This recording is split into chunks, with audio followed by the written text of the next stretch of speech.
Am I live? Am I live? I was sitting in my backyard, decided to come in because I want to do some work today.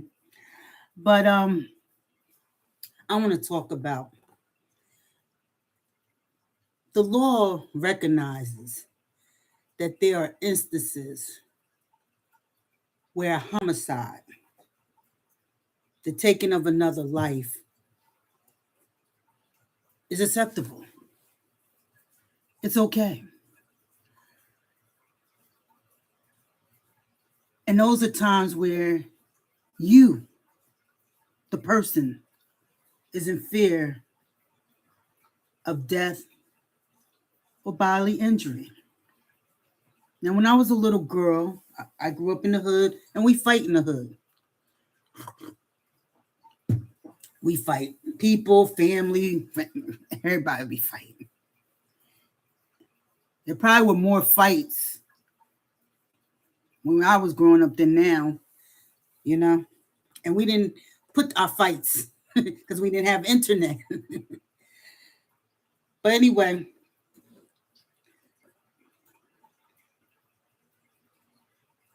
when I was a little girl, one of my friends, this fighting,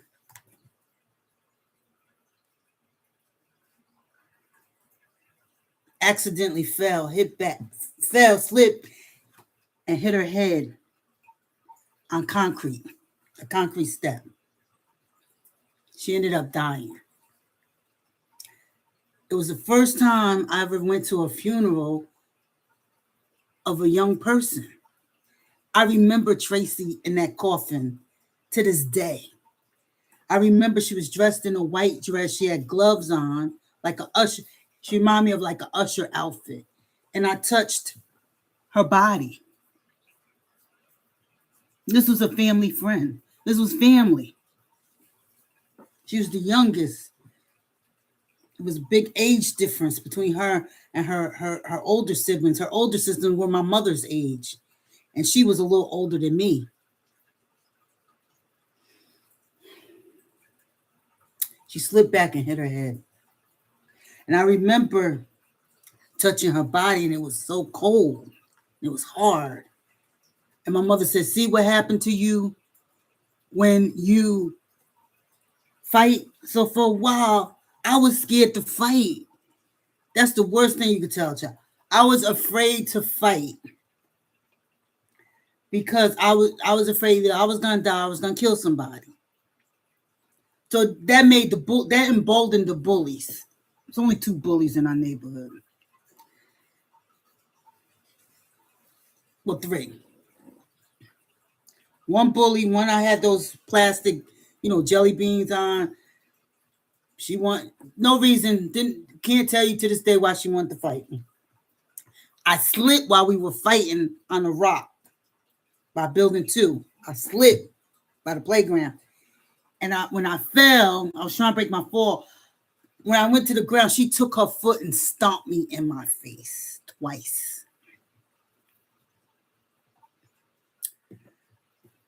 We got broken up. Went home. She followed me home, followed me to my house, to my apartment. My mother wanted to beat her ass, but she knows that's a child. And she's explaining to my mother why she stomped me in my face. This is how this little bold bitch was. Okay. Fast forward a few years later, my cousin and I, we walk into the store. Somebody come up and said, "Oh, Tracy want to fight you." I hadn't been outside in a long time. I hadn't talked to Tracy. Don't deal with Tracy. I said, "Okay, you know what?" I said, "Fuck it." Logan said, "Just beat her ass. You want to get over it." I said, "Look, I got to fight. I can't keep being afraid." And I'll beat her ass. When I tell you, and that day I made a vow to myself, never to get my ass whooped again. Never. Never. And I kept that promise.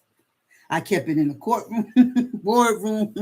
I keep that promise. I don't go into fights to lose. I go in knowing I'm going to win.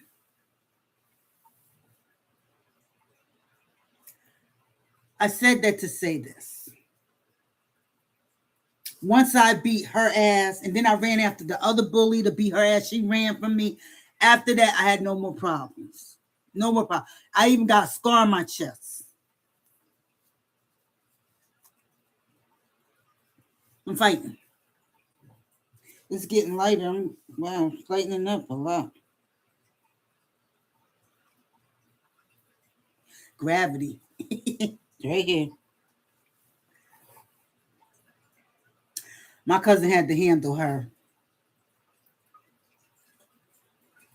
And then her mama gonna call the cops on me and my cousin. She was much bigger than me. My cousin just took her out because my cousin still to this day loved to fight. She in her 60s. She been wanting to look. She been looking for fights. Okay. But there's a law of self-preservation. It's innate in us. We don't just. You gotta fight back, even with the cops. That's why the cops, so many people when they getting arrested, a lot of that is just instinct. It's just instinct to, to protect yourself.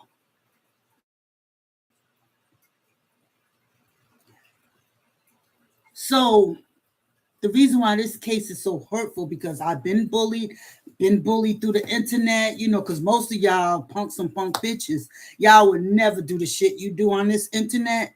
You would never do in real life. Never. And because if you did, a lot of you would be 6 feet under or in jail. Those are the only two choices. The shit you do on here, the games you play, the reindeer games you play, would be. So to understand that there's just some rights are just innate. You have a right to protect yourself.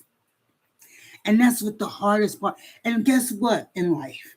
You can't control the consequences. The only thing you can control is either your reaction to consequences or yourself. That's it. You cannot dictate which consequences will happen. Some bullies get killed. Some bullies get beat up. Some bullies go to jail, and some bullies just walk around, continue to bullshit, the fuck shit till they meet the right person. Till they run up on the right person.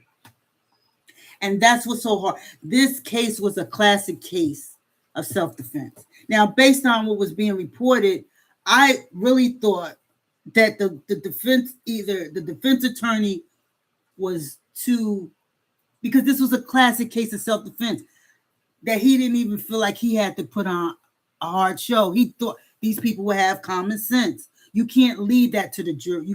Once the instruction comes, you got to understand. You got to see everybody. This is what they do when white people, like the Zimmermans. See, they created these little Zimmermans, okay? Because the jury acquitted Zimmerman. The jury acquitted Carl Rittenhouse. So, they got these little Zimmerman and Rittenhouse running all over the place. See, I don't care about Rittenhouse because he ain't killed no black people. Why we care? Why we care the little boy running around? We don't care. As long as he don't come up in us, we don't care. Let him run around. Leave him alone. But anyway, what I noticed, a lot of white folks who they just horn in on the minute before the shooting. They don't take the totality of the circumstances that led up to the shooting. They don't clearly define aggressor in that clear point. Because no one ever thought about Trayvon had the right to defend himself. He was the one being stalked. He was the victim. But because we view black people, because this racist system had ingrained that we're all we are robbers, rappers, and athletes. Because they purposely only show the negative, because for every one thug, there's about 100 black doctors. Don't let it be fooled, or lawyers. Don't let it be fooled. Don't let them fool you. That's the narrative they want to paint. And see what's happening now Now, you know why Trump is hard on because this is the cartels kicking the cartel, the drug dealers out because now the fentanyl is killing their wives, their children. Okay, it's gotten into suburbia. It was okay for cocaine, but fentanyl kills. And now that the fentanyl is getting up in there, prescription drugs, okay, now they want to do something about the drug problem. No, it ain't no campaign. They kicking drug dealers. They going in, scoping them out.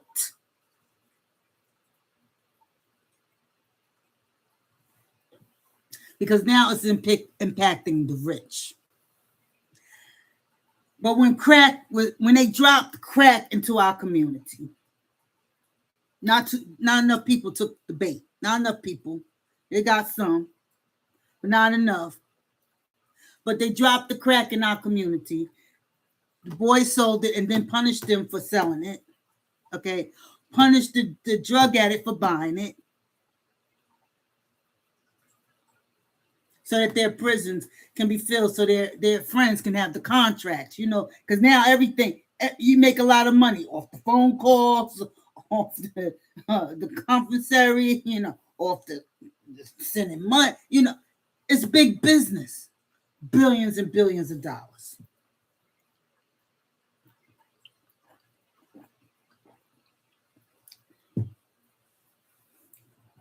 But Carmelo was the classic case of self-defense. He warned them. First of all, who are you to tell this young man he can't sit where he was sitting in a public place? I don't care if you set your tent up there. You still did not own that space. Like, boy, who are you? And I don't even think it was racist. I don't. These kids, they lived together. It wasn't race. It was bullying. The audacity. Two boys who never been checked. Two bullies, two athletes with arrogance. Who daddy probably caused them a lot of trauma and they took it out on everybody else.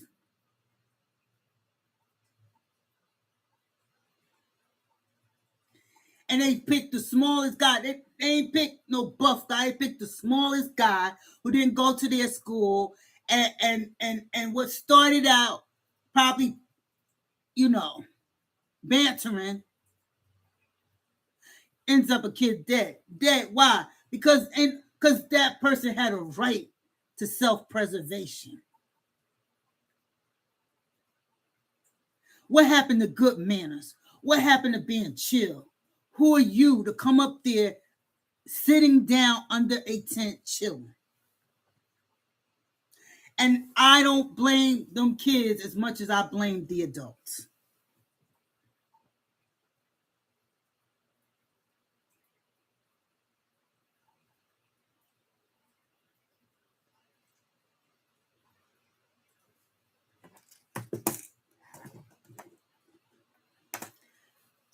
Folks can get past that a white boy is dead. Black folks can't even get past. And let me tell you something. I feel sorry for the mother. That's the only person I feel sorry for right now is the mother. The mother and the Anthony parents and Carmela. That's it. Those are the only people I feel sorry. The father knew his kids were a piece of shit because he's a piece of shit.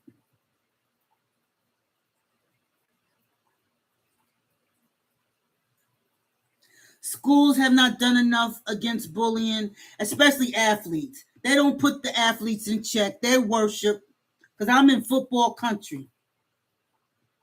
My kids were football players. They got, my youngest one got away with too much. Because he was cute and good at football. And I'm glad God stopped him in his tracks with a torn ACL.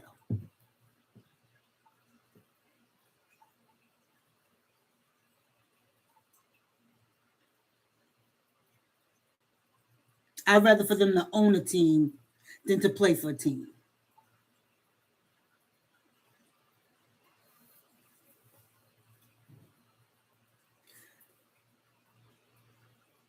And so I don't understand the basic right, human right to protect yourself. You're sending a poor message. Forget black.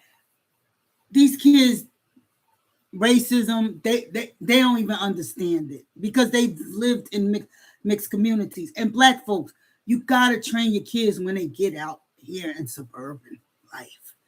You gotta pick communities. Don't pick the whitest community to live in. This ain't time. Forget all that integration stuff. Find a mixed community, a mixed community with more black folks.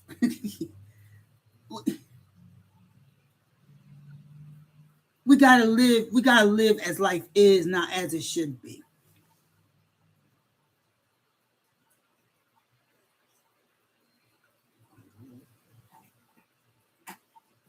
My neighbor across the street, there were two white families here. This is a new subdivision.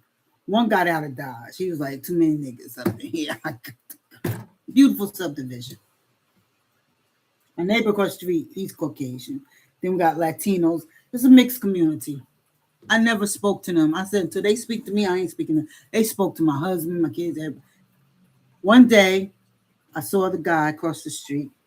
I said, I got mail. And I said, what's your address?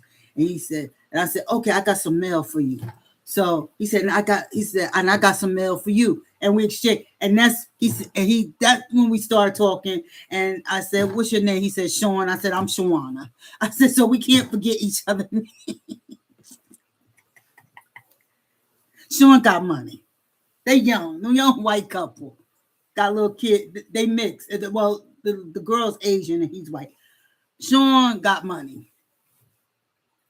I don't know what Sean doing over there. But Sean got money.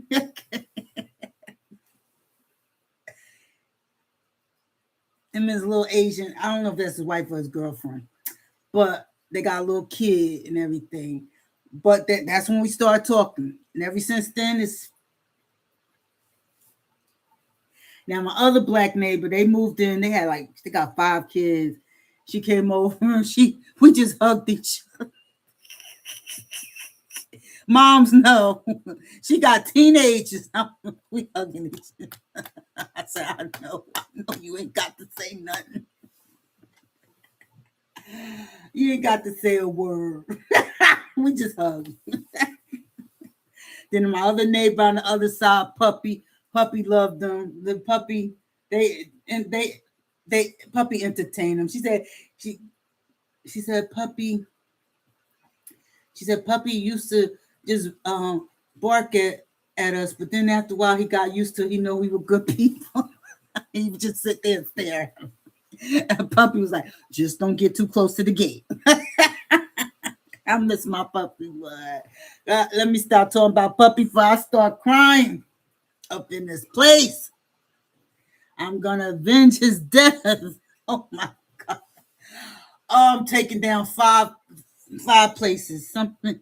I'm taking down some folks. We gonna take down. They killed my puppy. But anyway, yeah. So anyway, I had enough. I'm trying to procrastinate here in my home office. About to do big things. Stay tuned and look, y'all. Don't come when the glow up come. You don't start. Oh, come to my panel. Come to my panel. I'm watching it. I watch everything. How you treat me now. See, I was quiet for a long time. I ain't tell nobody who I represent. Y'all wouldn't have known I represent Tammy if y'all bitches on Lipstick Alley weren't doing what you have to do. Okay? Writing thesis on me. But anyway, now when they found out who I'm involved with, who I'm cool with, blah blah blah blah, now I'm somebody. Now I'm somebody. Now I'm some. Now all the emojis. Now Nah, I move in silence. I move in silence. I've been great.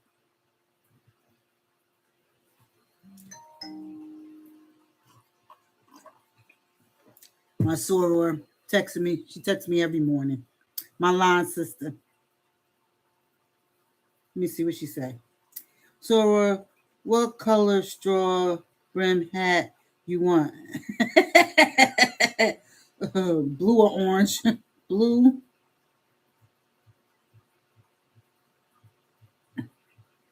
We all psyched. She played with she played for Penn State. I think she played for Penn State. I'm gonna interview her. She played for Penn State. She was a baller. Okay. I told she should coach.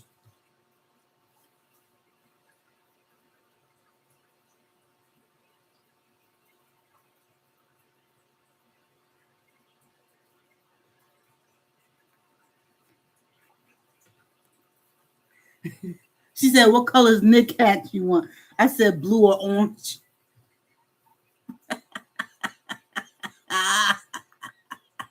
I said, "Blue or orange." I love this jersey. You know why I love this jersey? Because 25 was the year I came back out here. Thanks to VS. I'm still praying for you, VS. I know you in the clouds. I can't fuck with you because you a snake, but I'm still praying for you. It's a hope. I told you take your black ass to paralegal school. Stop this fuck shit. Bridges. I like that because I'm married to a Bridges and I came back out in 25. But anyway, yeah. Take your ASS to paralegal school and stop the bull.